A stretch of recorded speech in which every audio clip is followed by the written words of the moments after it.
நீதிபதி அவங்களை கேட்ட கேள்வி, முதல்ல எனக்கு பதில் சொல்லுங்க, இன்னைக்கு இந்த கந்தூரி விழாவுக்காக கொடியேற்றம் செய்யப்பட்ட ஒரு இடம் உங்களுக்கு தர்காவுக்கு சொந்தமானதா இல்லது கோயிலுக்கு சொந்தமானதான்னு கேட்ட கேள்விக்கு ஈஓ அவர்கள் அது கோயிலுக்கு சொந்தமான இடம் தான் ஒத்துக்கிட்டாரு.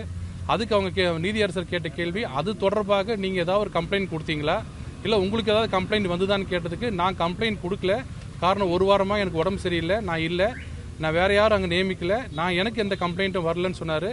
ஆனால் அந்த இடம் உங்களுக்கு நல்லா தெரியுமா, கோயில் இடம் தானே கேட்டால் அவன் கோயில் இடம் தான், எப்படி பெர்மிட் பண்ணின்னு கேட்டால் அமைதியாக இருந்தார். உடனடியாக உங்களுக்கு கம்ப்ளைண்ட் கொடுத்து ஆக்ஷன் எடுப்பீங்கன்னு கேட்டால் எடுப்போம்னு சொன்னார்.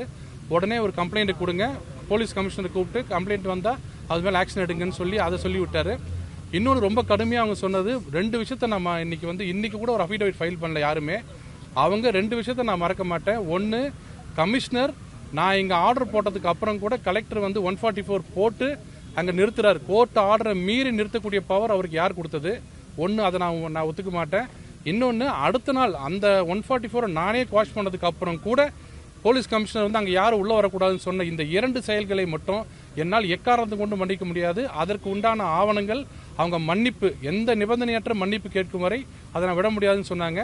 அதுக்கப்புறம் 2ஆம் தேதி அது சார்பாக சார்ஜஸ் ஃப்ரேம் பண்ண போறேன்னு சொன்ன உடனே ஏஐஜி என்ன சொன்னாரு, டைம் கொடுங்க, 2ஆம் தேதி வரைக்கும் நான் எப்படியாவது அவங்களை கன்வின்ஸ் பண்றேன், அஃபிடவிட் தாக்கல் பண்ண சொல்றேன்னு சொன்னாங்க. அதெல்லாம் உங்க இஷ்டம், பண்ணுங்க, எனக்கு 2ஆம் தேதி நான் போஸ்ட் பண்றேன்னு சொல்லி பண்ணிட்டாரு.